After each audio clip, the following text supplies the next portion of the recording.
പിതാവിൻ്റെയും പുത്രൻ്റെയും പരിശുദ്ധരൂപിയുടെയും നാമത്തിൽ ആമേൻ. വീണ്ടും വചനവുമായി വരാൻ സാധിക്കുന്നതിന് കർത്താവിന് നന്ദി പറയുന്നു. ഇന്ന് വിചിന്തനം ചെയ്യുന്ന വചനഭാഗം യാക്കോബ് 2-ാം അധ്യായം 26-ാം വാക്യം. ആത്മാവില്ലാത്ത ശരീരം മൃതമായിരിക്കുന്നത് പോലെ പ്രവൃത്തി കൂടാതെയുള്ള വിശ്വാസവും മൃതമാണ്.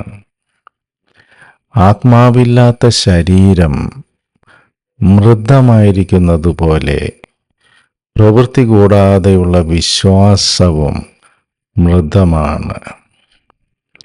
വീണ്ടും സുഭാഷിതങ്ങൾ 3-ാം അധ്യായം 27-ാം വാക്യം. നിനക്ക് ചെയ്യാൻ കഴിവുള്ള നന്മ അത് ലഭിക്കാൻ അവകാശമുള്ളവർക്ക് നിഷേധിക്കരുത്.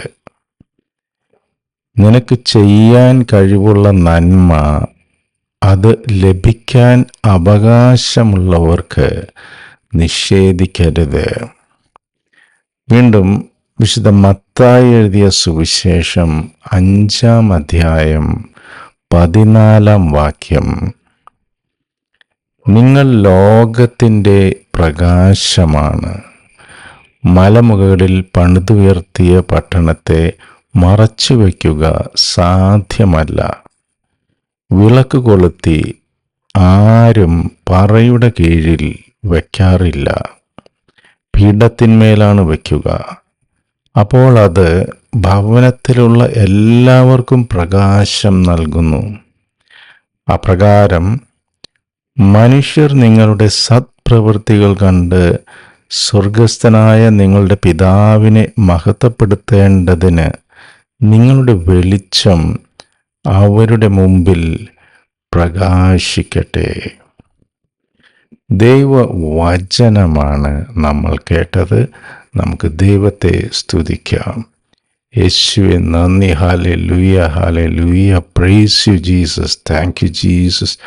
Adore you Jesus. Worship you Jesus. Hallelujah, hallelujah, hallelujah. പ്രവൃത്തി കൂടാതെയുള്ള വിശ്വാസം ആത്മാവില്ലാത്ത ജഡത്തിന് തുല്യം. അതുപോലെ തന്നെ നമ്മൾ വെളിച്ചം മറ്റുള്ളവർക്ക് വെളിച്ചമാകേണ്ടതാണ്. അത് മൂടി പറയുടെ കീഴിൽ വയ്ക്കേണ്ടതല്ല.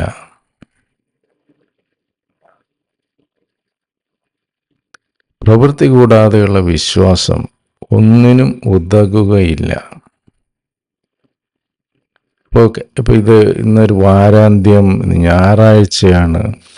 അപ്പോൾ ഒന്ന് ഇൻട്രോസ്പെക്റ്റ് ചെയ്യുന്നത് നന്നായിരിക്കും. തന്നെത്താനൊന്ന് ആലോചിച്ച് നോക്കിയാൽ ഒരു ക്രിസ്തു അനുയായി എന്ന നിലയിൽ, അല്ലെങ്കിൽ ഒരു മനുഷ്യൻ എന്ന നിലയിൽ നമ്മളാൽ ചെയ്യാവുന്ന നന്മകൾ നമ്മൾ ആർക്കൊക്കെ ചെയ്തു എന്ന് ഒന്ന് ഇൻട്രോസ്പെക്റ്റ് ചെയ്യുന്നത്, ഒന്ന് ആത്മശോധന ചെയ്യുന്നത് നന്നായിരിക്കും. പ്രവൃത്തി കൂടാതെയുള്ള വിശ്വാസം ആത്മാവില്ലാത്ത ശരീരം പോലെയാണ്. അത് മൃതമാണ്. അതുകൊണ്ട് ഒരു കാര്യവുമില്ല. എന്നെ കർത്താവേ കർത്താവേ എന്ന് വിളിക്കുന്നവനല്ല, എൻ്റെ വചനം കേൾക്കുകയും ധ്യാനിക്കുകയും അതനുസരിച്ച് ജീവിക്കുകയും ചെയ്യുന്നവനാണ് ക്രിസ്തു അനുയായി എന്ന് ക്രിസ്തു നമ്മളെ പഠിപ്പിക്കുന്നു. It is good. വലിയ കാര്യങ്ങളൊന്നുമല്ല. മദർ തെരേസ നമ്മോട് പറഞ്ഞിട്ടുണ്ട്, ചെറിയ ചെറിയ കാര്യങ്ങൾ വലിയ സ്നേഹത്തോടെ ചെയ്യുന്നതിലാണ് ക്രിസ്തീയത. ചെറിയ ചെറിയ കാര്യങ്ങൾ ചിലപ്പോൾ ഒരാളോട് ഒരു താങ്ക് യു പറയുന്നതാകാം. ചിലപ്പോൾ ഒരാൾ പറയുന്നത് ക്ഷമയോടെ കേട്ടിരിക്കുന്നതാകാം. ചിലപ്പോൾ ഒരു ചെറിയ ഗിഫ്റ്റ് കൊടുക്കുന്നതാകാം. ചിലപ്പോൾ ഒരു ടിപ്പ് കൊടുക്കുന്നതാകാം. ചിലപ്പോൾ സുഹൃത്തുക്കളെയും ബന്ധുക്കളെയും ഒക്കെ സന്ദർശിക്കുന്നതാകാം. അതിനിപ്പോൾ ഈയിടെയായിട്ട് ഭയങ്കര വിലയാണ്. കാരണം ഇപ്പോൾ ആരും ആരെയും സന്ദർശിക്കുന്നില്ല എന്നാണ് പലരും എന്നോട് പറയുന്നത്. അപ്പം ഞാൻ എന്നെ തന്നെ നോക്കുമ്പോൾ ശരിയാണ്. നമ്മളെ മറ്റുള്ളവരുടെ വീടുകളിലൊക്കെ പോകുന്നത് ഈ കോവിഡ് കഴിഞ്ഞതോടുകൂടി വളരെയധികം കുറഞ്ഞു പോയിരിക്കുന്നു. ഇപ്പോൾ നമ്മളെല്ലാം വാട്സപ്പ് വഴിയും ഫേസ്ബുക്ക് വഴിയും ഒക്കെ ഹായ് ഒക്കെ പറഞ്ഞ് അവിടെ നിർത്തുകയാണ്.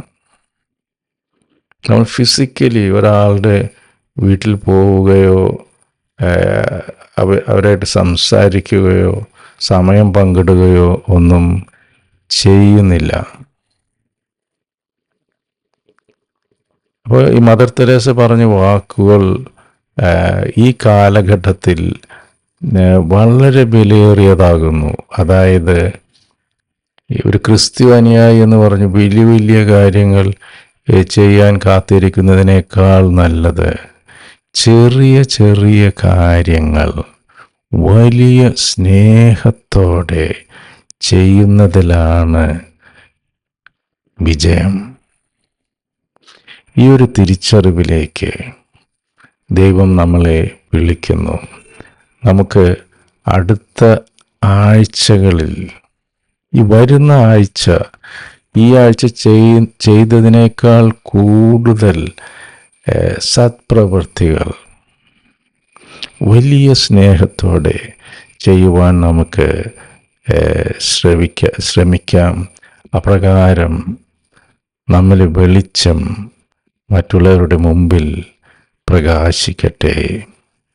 ദൈവം നമ്മളെ അനുഗ്രഹിക്കട്ടെ, സമൃദ്ധമായി അനുഗ്രഹിക്കട്ടെ. നമ്മുടെ വിശ്വാസത്തെ കുറേയും കൂടി അർത്ഥവത്താക്കട്ടെ.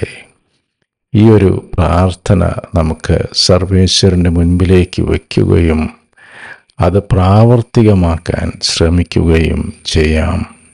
ദൈവം നമ്മെ എല്ലാവരെയും സമൃദ്ധമായി അനുഗ്രഹിക്കട്ടെ. God bless.